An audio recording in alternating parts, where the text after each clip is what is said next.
د تورخم پر ذکر خل لارې د پاکستان هیواد څخه په اجباري توګه د افغان کډوالو د رسولو لړۍ چټکه شوې. هیواد ته تازه راستون شوی وطن هیوادوال محمد قدوس له مسؤلینو غواړي چې د سرپناه لپاره ورته د ځمکې د ورکړې ترڅنګ د کار زمینه برابره کړي.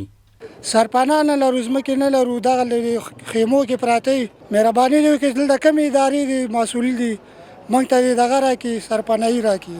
له پاکستان هیواد څخه یو بل راستون شوی هیوادوال محمد جان بې وایي هلته یې ټول شته له لاسه ورکړي دي او له اسلامي امارته بېلابېلو برخو کې د مرستو غوښتنه کوي. ټول سامانونه زموږ هلته پاتې دي، کوم دوکانونه چې وو هغه محصلاک په کشمیر کې پاتې شو. موږ سر وخپې راوښکلې دلته راولو.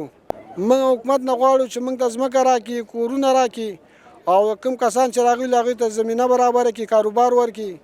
په ورته وخت کې د ننګرهار کډوالو بیرته راستنېدونکو چارو رئیس ملا عزیز الرحمن سرحد راستنېدونکو کډوالو ته د سرپناه په موخه د نمرو د ویش ترڅنګ د کاري فرصتونو او بېلابېلو برخو کې د مرستو ډاډ ورکوي. کډوال خو چې څومره زموږ دغه تازه کډوال روان دي دوی ته موږ اطمینان ورکوو چې انشاءالله دوی دپاره مکمل ترتیب موږ اسلامي امارت مسؤلینو جوړ کړی دی.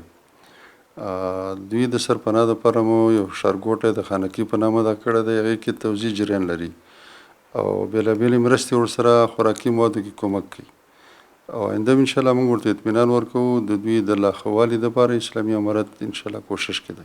د تورخم عمري مشغالي د مسؤلینو په وینا د تورخم پر ذکر خل لارې په اجباري توګه د افغان کډوالو د رسولو لړۍ چټکه شوې چې هره ورځ شاوخوا 600 کورنۍ هیواد ته راستنېږي.